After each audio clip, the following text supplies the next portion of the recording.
Hi, my name is Michael. As you know, welcome to today's show of Focus. Today, with myself, I have a young man that is into poetry, expressing himself through words and, you know, very transparent imaginations, as William Shakespeare said. Nevertheless, he has made it, to the finals of the national poetry mash competition, making it out of 50 other people.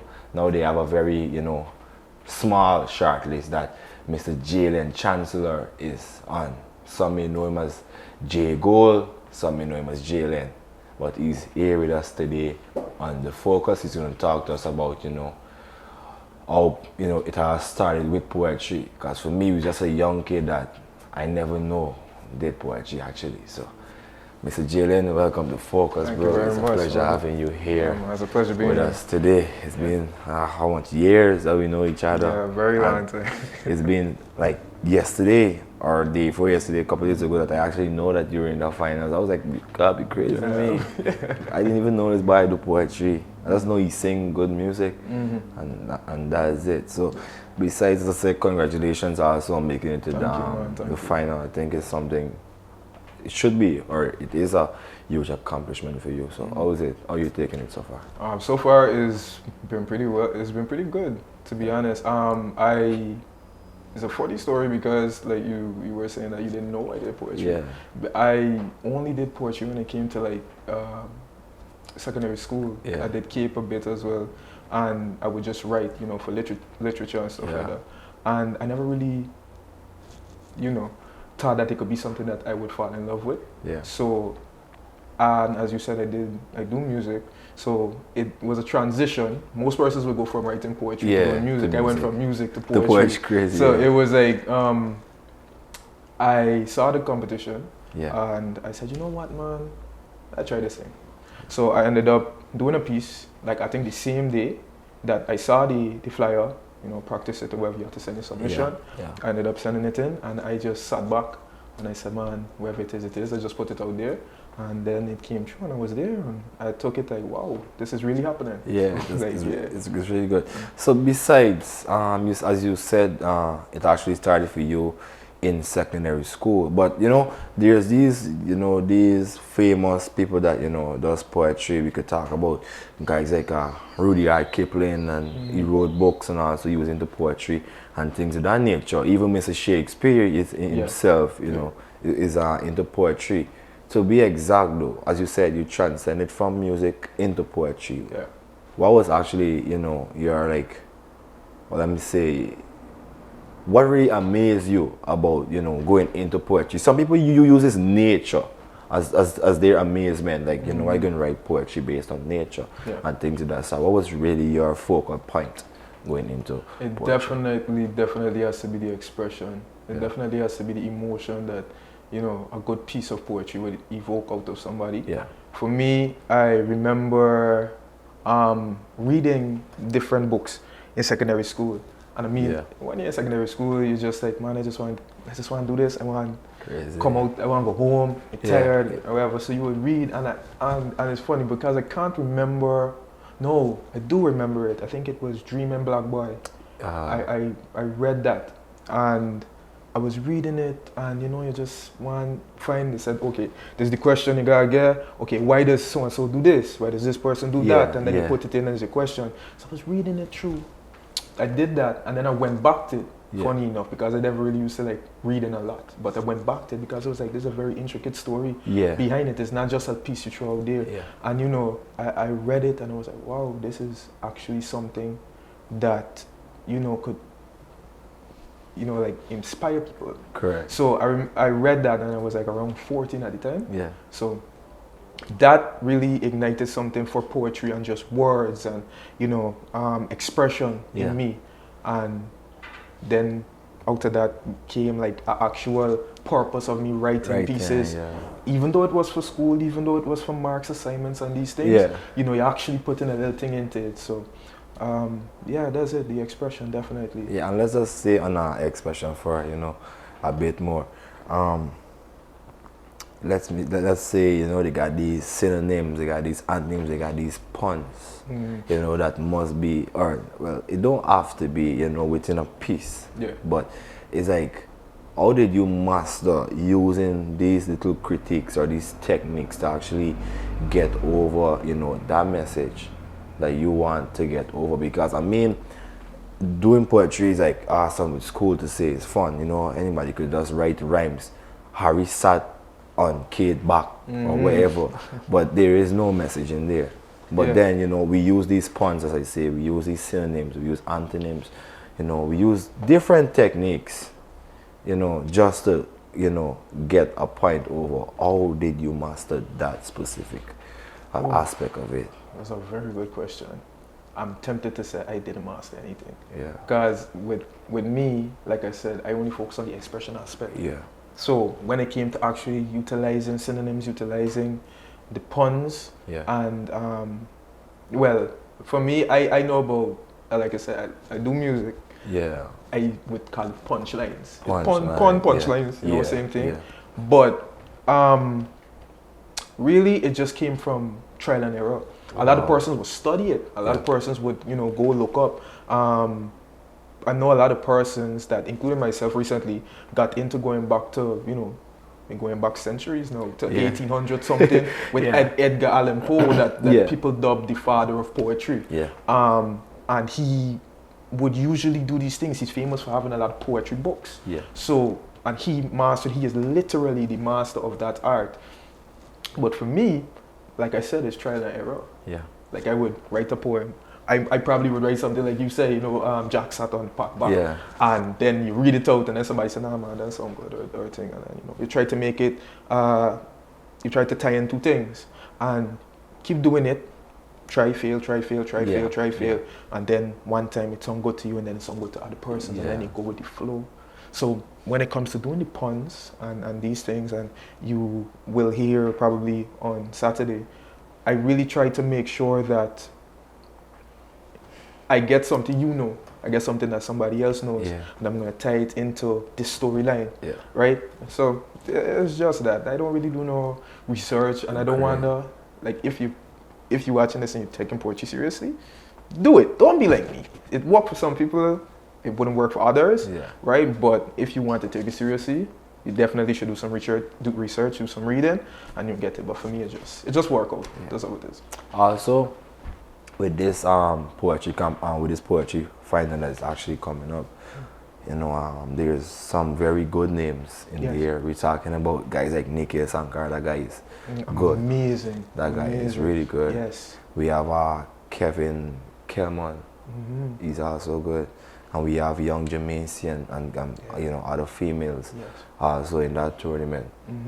But what I really like about it though is that it's a bunch of young people that will be competing. Definitely. And it's really good. So how do you feel about competing against, you know, young people like yourself, but also vibrant ones as yourself? So I have a funny story, and they probably want to see this gonna laugh. When we had a little thing yesterday whereby the finalists had to go and we had to film something for an infomercial for the competition. Yeah. I got there. A friend of mine that's also in the competition, Adriel Thompson, very talented young man when it comes to writing poem. I got there, he was there. The next person that came in, I believe, was Janae. I can't remember her name. Okay. So we were just standing there, and then Renika Mohammed, that is also in the competition. Yeah, she's good. So that was 4 persons. We did our shoots, and you know, you stand, you socialize. So I was there, and I was like, oh, how old is everybody? Right? So I'm 22 years old, right? I mean, that's young, right? So Adriel said he's 19. I said, oh. Then Janae said she's 18. I said, oh. Then Renika said she's 17. I calm down. Yeah, it feels like it going down. And I'm like, wait, these are children. Like, you know, like I'm there and I think to myself, like, I reasonably young. No, I'm not this year, you know, there. But then I got a chance to hear stuff from Janae, and like I said, Adriel is a friend, and I would hear a lot of his pieces. Yeah. And I'm really excited that he's you know, putting it out there now and on such a stage. Yeah. And these are very talented people. Yeah. Like, I mean, like I sit down to myself, I said, man, these people way more talented than me. Yeah. Like it's not something you should have, something you should say when you're in a competition. But, you know, listening to it, reading it is like my word. And like you said, they're young as well. Yeah. So they have a much more growth to happen. Yeah. And it's just amazing. I love seeing it. I love seeing young people put passion into a craft, into an art, something like this. And it's just amazing. That's all I can say. You see, before we come down to the end of, you know, this, I must say that poetry, as I said before, is really a form of expressing thyself. And I think that a lot of great poets, actually, they found, you know, a platform, some may say, to actually, you know, express themselves in a manner that, you know, is seducible to them. So when I look back on the, you know, they actually hear back their own poem, it's like, you know what, hey, it gives them, you know, a little, you know, joy, or they could relate back to their own stuff. So with me actually saying this,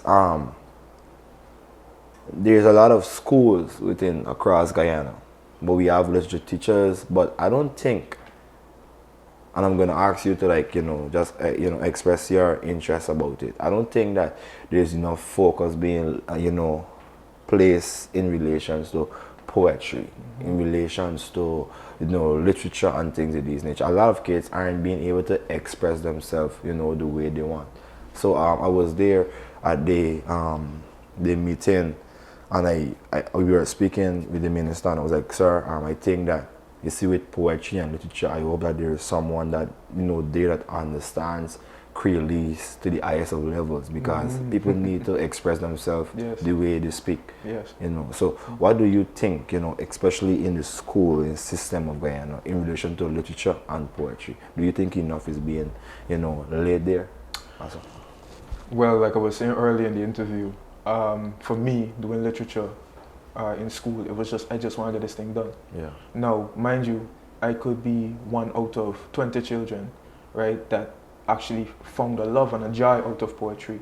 That number is rising, and it's going to continue to rise.